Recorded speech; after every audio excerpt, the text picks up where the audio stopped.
नमस्कार, अपन समाचारमा स्वागत छ। सुरु गरौँ मुख्य समाचारबाट। प्रदेश सरकार मानव अधिकार संरक्षणको लागि मुख्यमन्त्री लालबाबु राउतको प्रतिबद्धता। संसदीय सुनवाई विशेष समितिले प्रस्तावित प्रधान न्यायाधीश दीपक राज जोशीको सुनवाई आगामी शुक्रबार टुङ्गो लगाउने निर्णय, उचित व्यवस्था गर्न संघीय संसद सचिवालयसँग माग। 10 वर्षमा 50 लाख पर्यटन भित्र्याउन सकिने अर्थमन्त्री राज खतिवड़ाको दावी। सरकारले कृषि तथा मनोविज्ञान विश्वविद्यालयले दिएको 8वटा कलेजको सम्बन्ध खारेज। र कायम मुकायम प्रधान न्यायाधीश जोशीले प्रधान न्यायाधीश बनाउन सरकारसँग राजपाको माग। अब समाचार विस्तारमा। मुख्यमन्त्री लालबाबु राउतले प्रदेश सरकार मानव अधिकार संरक्षणको लागि प्रतिबद्ध रहेर बताउनु भएको छ। इन्सेको आयोजना गरेको 24औं प्रकाशन मानव अधिकार पुरस्कार 2074 प्रदान समारोहलाई सम्बोधन गर्दै मुख्यमन्त्री राउतले सामाजिक न्यायको लागि मानव अधिकारको संरक्षण आवश्यक रहेकाले प्रदेश सरकार चाँडै मानव अधिकार संरक्षण ऐन ल्याउन लागेको बताउनुभयो। ये अभियान में से बेटी पढ़ाओ बेटी बचाओ, मैं शुरू से ही जब ये अभियान शुरू किया, प्रदेश सरकार अपना नीति और कार्यक्रम में लाया, तो मेरा ये मानना है कि जिस घर में बेटी शिक्षित होगी तो वो घर का ही नहीं, वो समाज के बहुत सारा विकृति घटेगा, बहुत सारा समाज में रहा हुआ अपराध घटेगा। दाइजो जिसको कहते हैं, डाउरी, वो विभिन्न किस्म का जो महिला हिंसा है, वो सारा हिंसा में कमी दिखेगा। आदरणीय सुबोध जी ने कहा जी, इसका रिजल्ट 1, 2 महीना 4 महीना में देखने वाला नहीं है। ये जब 5 वर्ष 7 वर्ष 10 वर्ष के बाद आप देखेंगे तो इसका परिणाम दिखेगा।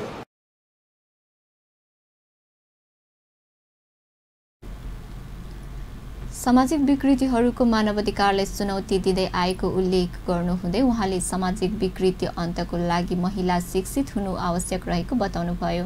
उहाँले भन्नुभयो, महिला शिक्षित नभएसम्म सामाजिक विकृति अन्त्य हुन सक्दैन। त्यसैले प्रदेश सरकार बेटी पढाऊ बेटी बचाऊ अभियानलाई प्राथमिकतामा राखेर अघि बढेको छ। संरचनामा गइसकेपछि, अहिले प्रदेश बनिसकेपछि र 3 तहका सरकार गठन भइसकेपछिको अवस्थामा अहिले मुलुकको संरचना अनुसार विभिन्न किसिमका संघ संगठनहरू आफ्ना संरचनाहरू कायम गर्दै गइरहेका छन्।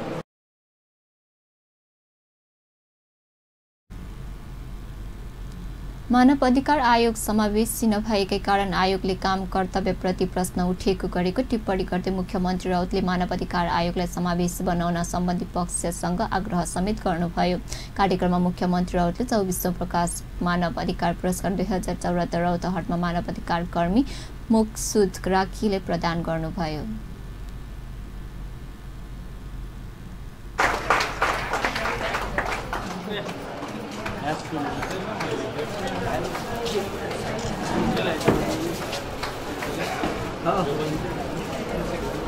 इन्सेका अध्यक्ष सुबोध प्याकुरेलको अध्यक्षतामा भएको उक्त कार्यक्रममा सामाजिक विकास मन्त्री नवल किशोर शाह, मुख्यमन्त्री वक्ता दिपेन्द्र झा, राष्ट्रिय पत्रिका मानव अधिकार सल्लाहकार सुशील प्याकुरेल सहितको उपस्थिति रहेको थियो।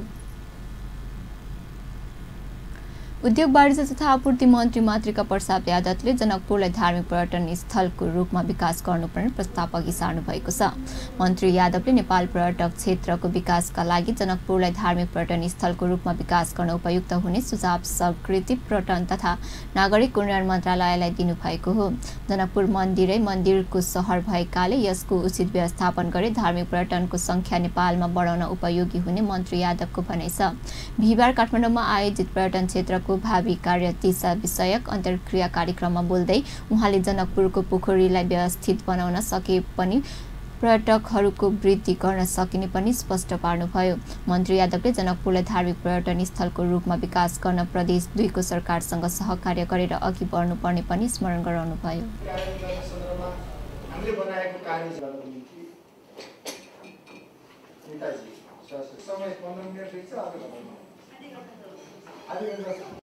जनकपुरलाई चाहिँ विशेष किसिमको बनाउनु पर्यो मतलब जनकपुरलाई अब जनकपुरमा मलाई लाग्छ केही वर्षदेखि यस्तो अवस्था छ अहिले त बनिरहेको छ रोड नत्र तपाईँको त्यो रोडमा खाल्डो हो कि खाल्डोमा रोड क्वेसन त्यो पनि उठ्छ कि त्यसले काहीँ रोडमा खाल्डो कि खाल्डोमा रोड त्यो अवस्था पनि छ।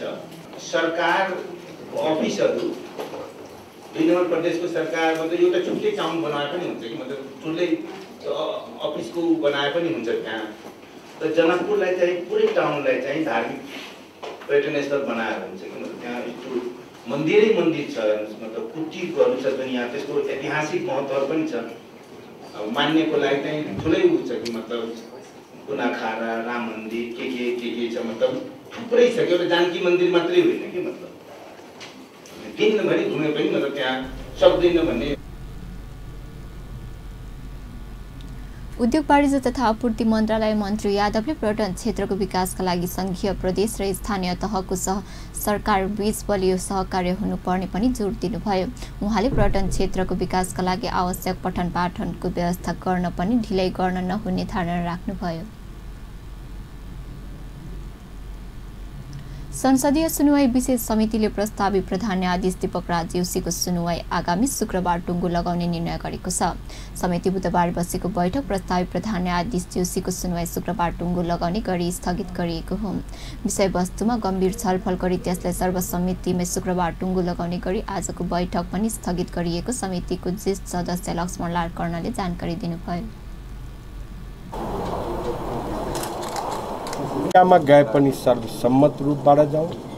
हामीले जुन पनि निर्णय गर्छौँ सर्वसम्मत गरौँ। निर्णय भएन लोकतान्त्रिक प्रक्रियाबाट नै विधि अपनाएर जुन हाम्रो नियमावलीले दिएको छ त्यो प्रक्रियामा पनि हामी सबै संलग्न भइकन अगाडि बढौँ। यसको लागि लामो प्रयास गर्यौँ र यो प्रयास गर्दा गर्दै समितिका सम्पूर्ण सदस्यहरूबाट यसको लागि एकचोटि फेरि पहल गर्ने हामी सर्वत्र रूपबाट गम्भीर रूपबाट यो प्रक्रिया अन्तर्गत टुङ्ग्याउने वा सर्वसम्मतले टुङ्ग्याउँछु भन्ने हामी प्रयास गर्छौँ।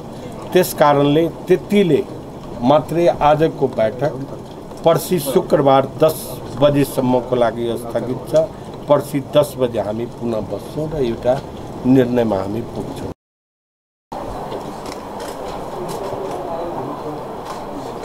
समितिका सदस्य योगेश भट्टराईले विवादमा नआउने गरी प्रस्तावित प्रधान न्यायाधीश जोशीको सुनुवाई टुङ्गो लगाउन शुक्रबारसम्म बैठक स्थगित गरिएको बताउनुभयो।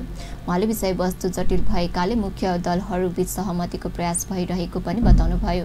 शुक्रबार बिहान 10 बजे बस्ने बैठकले प्रस्तावित प्रधान न्यायाधीश जोशीको सुनुवाईको टुङ्गो लगाउने निर्णय गरिएको पनि भट्टराईले जानकारी दिनुभयो।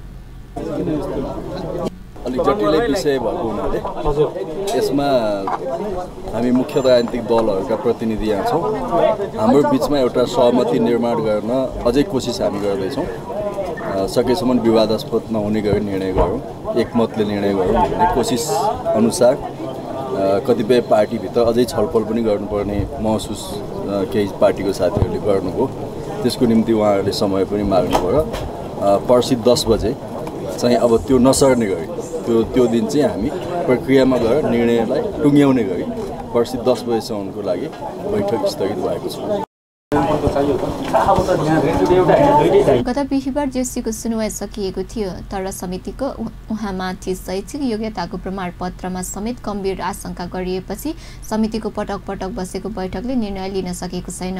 सत्तारूढ नेकपा कम्युनिस्ट पार्टी नेकपा जोशीमाथि शैक्षिक योग्यताको प्रमाणपत्रमाथि गम्भीर प्रश्न उठेकाले उहाँलाई अनुमोदन गर्न नहुने पक्षमा देखिएको छ भने प्रमुख प्रतिपक्ष नेपाली कांग्रेसका जोशीलाई नै प्रधान न्यायाधीशमा अनुमोदन गर्न ढिलै गर्न नहुने पक्षमा देखिएको छ।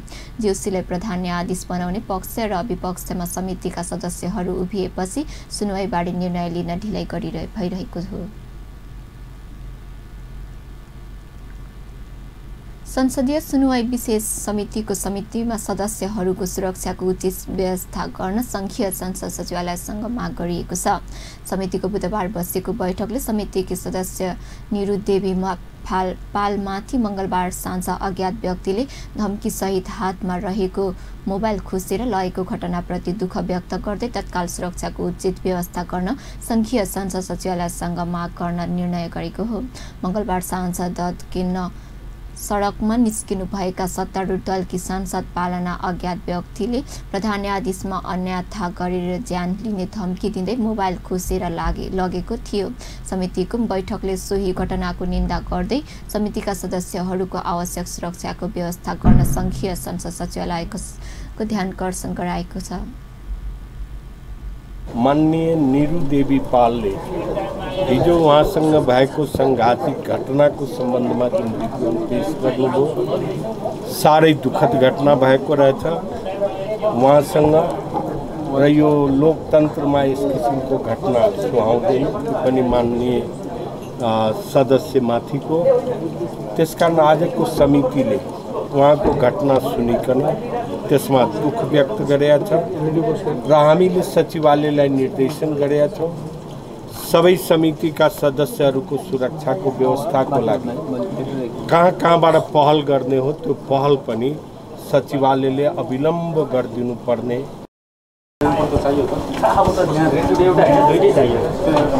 बैठकमा समितिकी सदस्य पालले घटनाबारे विस्तृत जानकारी गराउनु भएको थियो। उहाँले बुधबार सभामुख कृष्ण बहादुर महराजसँग भेट गरी घटनाबारे जानकारी गराउँदै आफ्नो सुरक्षाको व्यवस्था गर्न माग गर्नु भएको थियो। अब समाचारमा विश्रामपछि 10 वर्षमा 50 लाख पर्यटन भित्राउन सकिने अर्थमन्त्री युवराज खतिवड़ाको दाबी। सरकारले कृषि तथा वन विज्ञान विश्वविद्यालयले दिएको 8वटा कलेजको सम्बन्धन खारेज र कायम मुकायम प्रधान न्यायाधीश जसले प्रधान न्यायाधीश बनाउन सरकारसँग राज्यपालको माग। विश्रामपछि समाचारमा स्वागत छ। अब बाँकी समाचार। अर्थमन्त्री युवराज खतिवड़ाले 10 वर्षमा 50 लाख पर्यटक भित्राउन सकिने दाबी गर्नुभएको छ। अर्थमन्त्री खतिवड़ाले 40% चीन, 30% भारत र विश्वका अन्य मुलुकबाट 30% पर्यटन भित्राउने गरी आवश्यक योजना बनाउन पनि सांस्कृतिक पर्यटन तथा नागरिक उड्डयन मन्त्रालयलाई सुझाव दिनुभयो। उहाँले तत्काल पर्यटनको संख्या बढाउन विमान सेवा दोब्बर बनाउनु पर्नेमा पनि जोड दिनुभयो।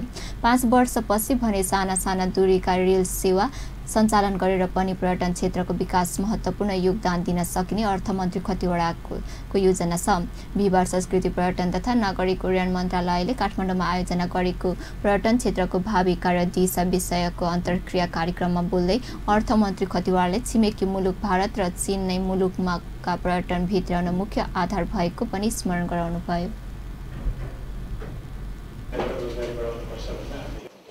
संस्कृति पर्यटन आयोजना त्योसँग जोड्यो भने एउटा कार्यक्रम पुरा हुन्छ जुन बेला हामीले 50 लाख पर्यटकहरू ल्याउन सक्छौँ। त्यसरी यथार्थी वर्कआउट गरौँ भन्ने लाग्छ। त्यो गरिरहँदाखेरि त्यो 50 लाख पर्यटक ल्याउने भनेको पर्यटन भनेको चाहिँ सङ्ख्यासँगै जोडिएको कुरो हो। सङ्ख्याकीय अर्थमा कि हामीलाई 50 लाख भनेको नम्बर टाउकै गरेरै पुर्याउनुपर्छ। त्यो हुँदाखेरि धेरै जनसङ्ख्या भएको मुलुकमा खाने हुँदैन। मलाई लाग्छ घटीमा 40% पर्यटकहरू चीनबाट, 30% जति भारतबाट र चाहिँ बाँकी 30% चाहिँ विश्वका अन्य क्षेत्रबाट ल्याउन सक्यो भने मलाई हामी त्यो 50 लाखको वरिपरि पुग्न सक्छौँ। त्यसो हुनाले अहिलेदेखि नै हाम्रो फोकस चाहिँ छिमेकी मुलुकहरूको पर्यटन बढाउनेमा हो।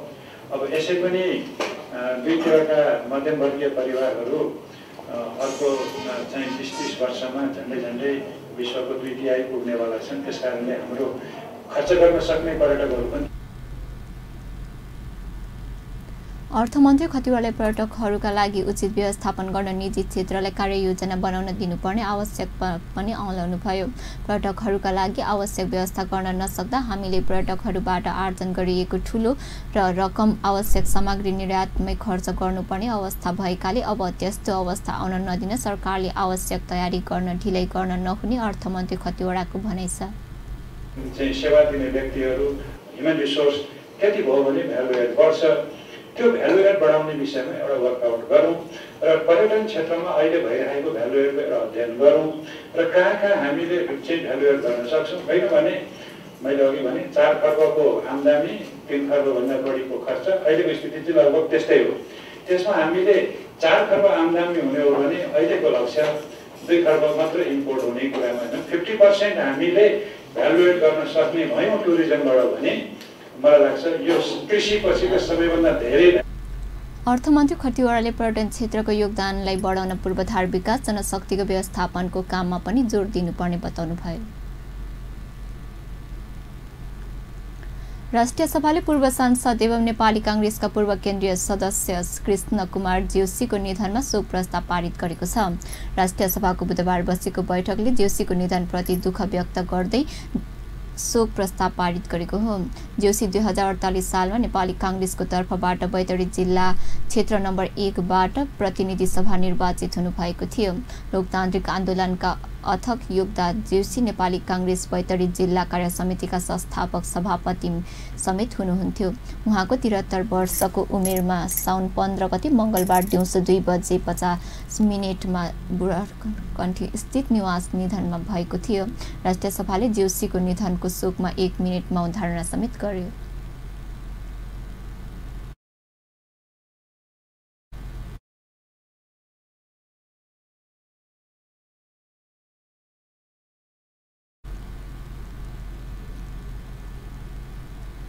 सरकारले कृषि तथा वन विज्ञान विश्वविद्यालयले दिएको 8वटा कलेजको सम्बन्ध खारेज गरिदिएको छ।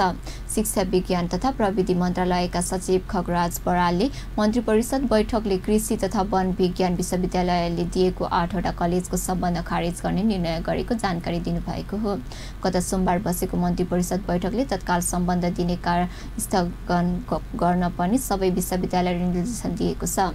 अर्को निर्णय नभएसम्मका लागि सबै विश्वविद्यालयले कलेज सम्बन्धन प्रक्रिया अघि नबढाउन निर्देशन दिएको पनि सचिव बरालले बताउनुभयो।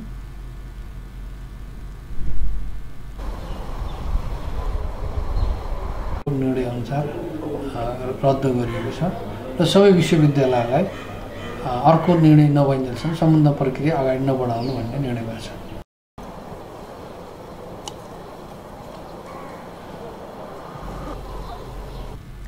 सरकारले जनशक्ति प्रक्षेपण विश्वविद्यालयको वर्गीकरण र उच्च स्तरीय शिक्षा आयोगको कामलाई प्रभावित हुन नदिन पनि विश्वविद्यालयलाई कलेजहरूको सम्बन्ध नदिने निर्णय गर्नु परेको पनि स्पष्ट पारेको छ।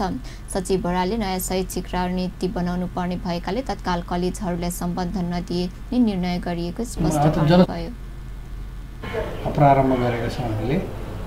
त्यसपछि हाम्रो विश्वविद्यालय वर्गीकरण र उच्च स्तरीय शिक्षा आयोग को आज पहिलो बैठक भयो र भावी दिनमा कसरी जाने, विद्यालय शिक्षा कसरी जाने, उच्च शिक्षा कसरी जाने भन्ने हिसाबमा देशले एउटा नयाँ नीति, नयाँ रणनीति तयार गर्ने सन्दर्भमा रहेको हुनाले अहिले यो सम्बन्धन प्रक्रिया चाहिँ अगाडि नबढाउनुहोस् र भविष्यमा जुन प्रक्षेपणबाट आउँछ कति जनशक्ति आवश्यक छ, विश्वविद्यालय वर्गीकरणको कुरो पनि छ, विश्वविद्यालय प्रादेशिक विश्वविद्यालय पनि छन् र हामीले अहिले सम्बन्धन दिएर खोल्दै जाने, प्रदेशले प्रादेशिक विश्वविद्यालय खोल्ने, फेरि फेरि कलेजहरू खोल्ने, सम्बन्धन दिने भयो भने त यो तपाईँको चाहिँ अनियन्त्रित किसिम हुनसक्छ। त्यसैले यसलाई एउटा पद्धतिको रूपमा प्रणालीबद्ध गर्नको निम्ति सरकारले निर्णय गर्यो।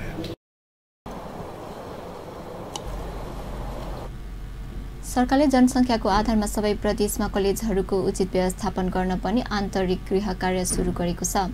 सचिव बरालले उच्च स्तरीय राष्ट्रिय शिक्षा आयोगले मुलुकको आवश्यकता अनुसार नयाँ शैक्षिक रणनीति बनाउन पनि सुरु गरेको जानकारी दिनुभयो। अब समाचारमा विश्रामपछि कायम मुकाम प्रधान न्यायाधीश जोशीलाई प्रधान न्यायाधीश बनाउन सरकारसँग राजपाको माग। फोटो पत्रकार क्लबद्वारा आयोजित नेपाल फोटो प्रतियोगिता छानिएका उत्कृष्ट तस्बिरहरूको प्रदर्शनी काठमाडौँमा सुरु।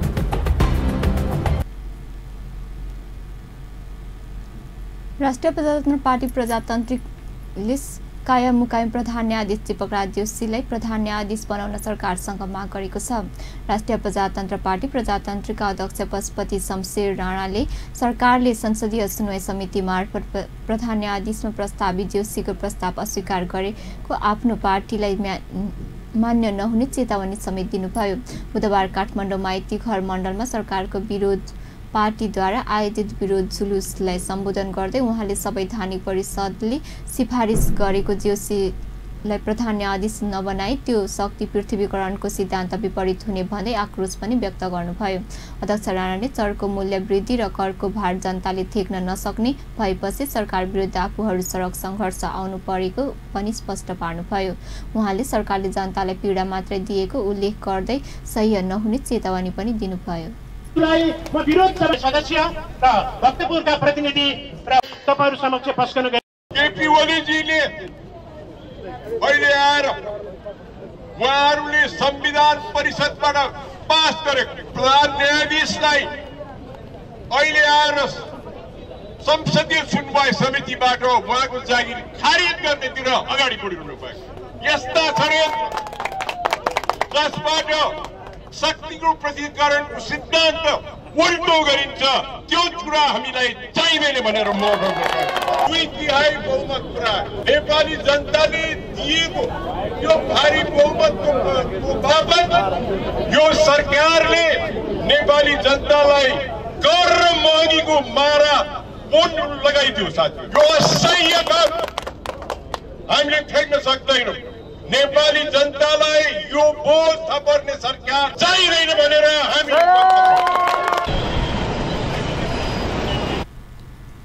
कार्यक्रममा राष्ट्रिय प्रजातन्त्र पार्टी प्रजातान्त्रिक नेता कार्यकर्ताहरूले सरकार विरुद्ध चर्का नाराबाजी गरेका थिए। उनीहरूले सरकारले आफ्ना जनविरोधी कदम तत्काल नसच्याई कडा प्रतिवादमा उत्रन बाध्य हुने चेतावनी पनि दिएका छन्। सरकारले 9 महिनाभित्र भैरव अन्तर्राष्ट्रिय विमानस्थल सञ्चालनमा ल्याउने घोषणा गरेको छ। संस्कृति पर्यटन तथा नागरिक उड्डयन मन्त्री रविन्द्र अधिकारीले 9 महिनाभित्र भैरव अन्तर्राष्ट्रिय विमानस्थलबाट उडान सुरु गर्ने घोषणा गर्नुभएको हो।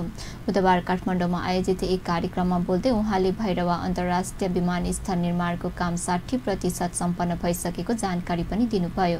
मन्त्री अधिकारीले त्रिभुवन अन्तर्राष्ट्रिय विमानस्थलमा बिहान 6 बजेबाट आन्तरिक उडान सुरु गर्ने तयारी पनि भइरहेको बताउनुभयो।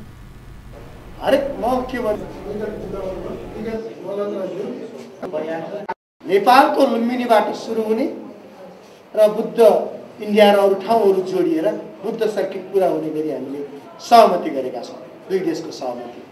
यसले हाम्रो पर्यटन भिजिट नेपाललाई मात्रै होइन हाम्रो देशको पर्यटनको क्षेत्रलाई र लुम्बिनीलाई बर्थ प्लेस अफ बुद्धलाई स्थापित गरेको छ। त्यो सम्झौताले त्यो धेरै ठुलो महत्त्वपूर्ण उपलब्धि हो र हामी 1 वर्ष 10 महिनाभित्र नै 1 वर्ष होइन, अब 10 महिना 9 महिनाभित्र नै हामी भैरवाबाट अन्तर्राष्ट्रिय उडान सुरु गर्ने तयारीका साथ काम गरेका छौँ। म आउँदा 23% चाहिँ प्रगति थियो, आज करिब 60% प्रगति पुगेको छ। छोटो समयमा हामी त्यो टार्गेटका साथ काम गरिरहेका छौँ। मन्त्री अधिकारीले लुम्बिनीमा बुद्ध सर्किट निर्माण गर्न भारत सरकारसँग सहमति गरिएको पनि बताउनुभयो।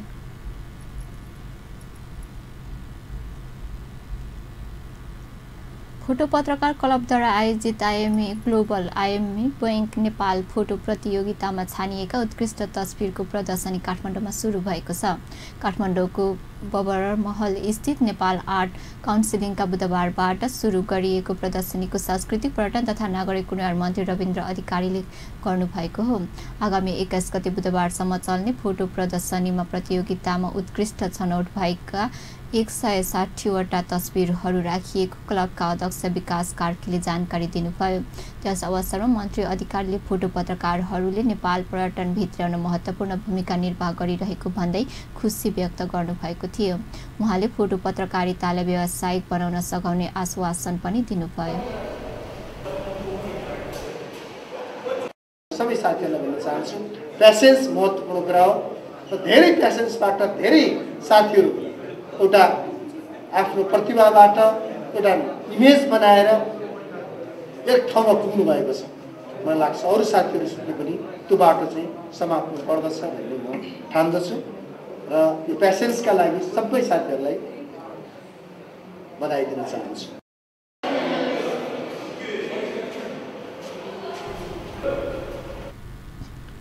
मन्त्री अधिकारीले फोटो पत्रकारहरूले रोजगारीको अवसर सिर्जना गर्ने काममा पनि महत्त्वपूर्ण भूमिका निर्वाह गर्न सक्षम हुने विश्वास पनि व्यक्त गर्नुभयो। अन्त्यमा मुख्य समाचार पुनः एकपटक। प्रदेश सरकार मानव अधिकार संरक्षणको लागि मुख्यमन्त्री लालबाबु राउत प्रतिबद्ध। संसदीय सुनवाई विशेष समितिले प्रस्तावित प्रधान न्यायाधीश दीपक राजयोशीको सुनवाई आगामी शुक्रबार टुङ्गो लगाउने निर्णय, उचित व्यवस्था गर्न संघीय संसद सचिवालयसँग माग। 10 वर्षमा 50 लाख पर्यटक भित्राउन सकिने अर्थमन्त्री युवराज खतिवडाको दाबी। सरकारी कृषि तथा वन विज्ञान विश्वविद्यालयले दिएको 8वटा कलेजको सम्बन्धन खारेज। र कायम मुकायम प्रधान न्यायाधीश जोशीलाई प्रधान न्यायाधीश बनाउन सरकारसँग माग।